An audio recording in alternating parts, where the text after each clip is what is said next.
pretty bad. I had the president of Poland here a few days ago, and we had a news conference. Many of you were here. And I made the statement. I said, you know, we're very happy to announce that it's been over 2 weeks since anybody's been killed in D.C. And he looked at me like, is that supposed to be good? You know, he's looking like, what kind of a place is this? And now it's been a long time. But and as I was saying it, I said, you know, I'm not sure if that sounds good to somebody. It sounded great to you, but it doesn't sound good to somebody from a country where they don't have violent crime like we have. But now it's a long time since that's happened. We went for years where at least one person was killed. Now you're not seeing it all. It's like the border. Millions of people a year ago, millions of people poured into our country. In the last 3 months, there have been zero, as reported by largely Democrats, actually. The border is secure. The country is secure. We've got the hottest country anywhere in the world. And I'll tell you, a year ago, we were a country in tremendous trouble, probably a dead country if it continued. So we're very happy about it. And so just, you know, in terms of your question, people have never seen anything like what we're doing, and I think they're very happy, and they want us to be there. They don't want to be mugged. Who would say, gee, I don't want the National Guard? And you need that in terms of numbers. And also, you look at those guys, I look at them, they're rough guys. They're, you know, the Supreme Court voted recently on merit. We're a merit-based country again. I said they had tremendous courage to do that. We're a merit-based country again. When I looked at the people that were patrolling the streets for the National Guard and for others, I could see we're merit-based. They were rough-looking, they were tough-looking, and they love our country. So that's where we are, Brian. Thank you. Thank you very much. Yeah, please. Yes. Given with all the that's going on with Charlie Kirk's assassination and the left-wing, violence going on, do you have plans? And actually, this is a great opportunity with all these. Do you plan on designating Antifa finally a domestic terror organization?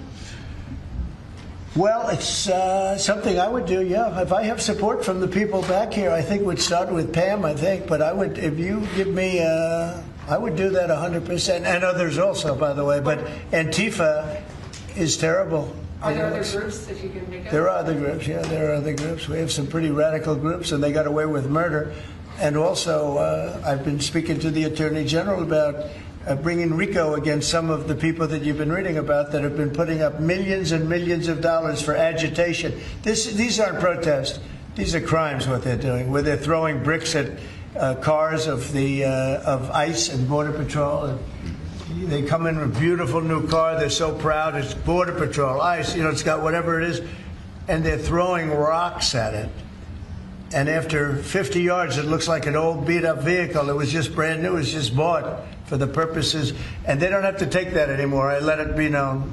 We'll take responsibility. They don't have to take it anymore. And they don't want to take it. They were told by a past administration, it became almost a culture, if somebody throws a rock at you, do nothing. If somebody spits in your face, do nothing. And I say, when they spit, you hit. Do whatever you want. You do whatever the hell you want. I watched it so sick it made me. For 4 years, I had to sit home and watch people screaming at policemen and spitting in their face, and they weren't able to do anything. They just had a grin and bear it. They're standing up like a piece of steel. And a woman, in many cases, women, you can see they're professional agitators. I had one the other night. I had 4 the other night, all in one group, total phonies. I started to scream when I got into a restaurant, oh, you know, something with Palestine. And I said, well, I'm doing a great job for peace in the Middle East. I should get lots of awards for that, right? With the Abraham Accords and everything else.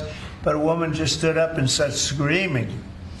And she got booed out of the place, too. The people, there were a lot of people in the restaurant. I went there to show how safe, and it was safe. I mean, the woman is just a mouthpiece.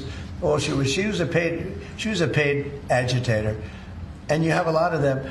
And I've asked Pam to look into that in terms of RICO, bringing RICO cases against the criminal RICO, because they should be put in jail. What they're doing to this country is really subversive. Is that Mr. President? Can I ask you one on crime? Mr. President, can I ask you one on sure. crime and one on Charlie Kirk? You've floated potentially going into St. Louis. You mentioned you want to go into Chicago next. Could St. Louis be after Chicago? It's going to be around there someplace. Yeah, we got to save St. Louis. Got to save these cities.